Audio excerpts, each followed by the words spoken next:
निम्न में से प्रत्येक स्थिति में स्मॉल m द्रव्यमान के एक पिंड पर एक बल F लग रहा है। ये सारे के सारे पिंडों का द्रव्यमान m है और इस पर एक बल F लग रहा है जो विभिन्न दिशाओं में लग रहा है। विस्थापन की दिशा पश्चिम से पूर्व की ओर है, यानी पिंड इस दिशा में विस्थापित हो रहा है, पश्चिम से पूर्व की ओर विस्थापित हो रहा है, जो एक लंबे तीर से प्रदर्शित किया गया है। यहां पे जो तीर की लंबाई है इस दिशा में, इससे प्रदर्शित किया जा रहा है। चित्रों को ध्यानपूर्वक देखिए और बताइए कि किया गया कार्य ऋणात्मक है, धनात्मक है या शून्य। पहले चित्र में देख रहे हैं हम कि पिंड इस दिशा में विस्थापित हो रहा है और बल ऊपर की दिशा में लग रहा है। क्षैतिज विस्थापन है, बल ऊर्ध्वाधर ऊपर की ओर लग रहा है। इनके बीच बनने वाला कोण कितना होगा? बल और विस्थापन 90 अंश का कोण होगा, है ना। तो जब बल और विस्थापन बीच 90 अंश का कोण होगा तब किया गया कार्य कितना होगा? शून्य होगा। एक सूत्र होता है W बराबर एफ एस कॉस थीटा,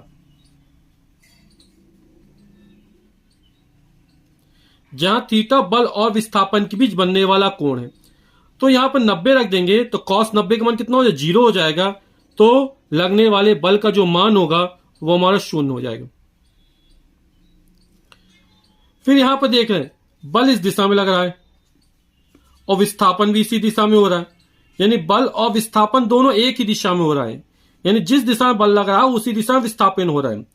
तो जब बल और विस्थापन दोनों की दिशा एक ही होती है तब जो किया गया कार्य होता है वो हमेशा धनात्मक होता है, पॉजिटिव होता है।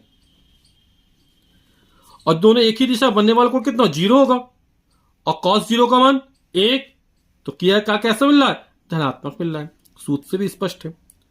अब यहां पर देख रहे हैं बल इस दिशा में लग रहा है F और विस्थापन इस दिशा में, दोनों क्या है? एक दूसरे विपरीत दिशा में। तो जब बल और विस्थापन एक दूसरे ठीक विपरीत दिशा में होते हैं तो बनने वाला कोण 180 अंश होगा। तो किया गया कार्य हमेशा ऋणात्मक होता है जब बल और विस्थापन ठीक एक दूसरे विपरीत दिशा में हो, यानी बनने वाला कोण कितना हो? 180 अंश हो। cos 180 रखेंगे, इसका मान ऋणात्मक होता है, माइनस का 1 होता है, तो किया कार्य कैसा? ऋणात्मक होगा। यानी पहली स्थिति में किया कार्य शून्य, 0।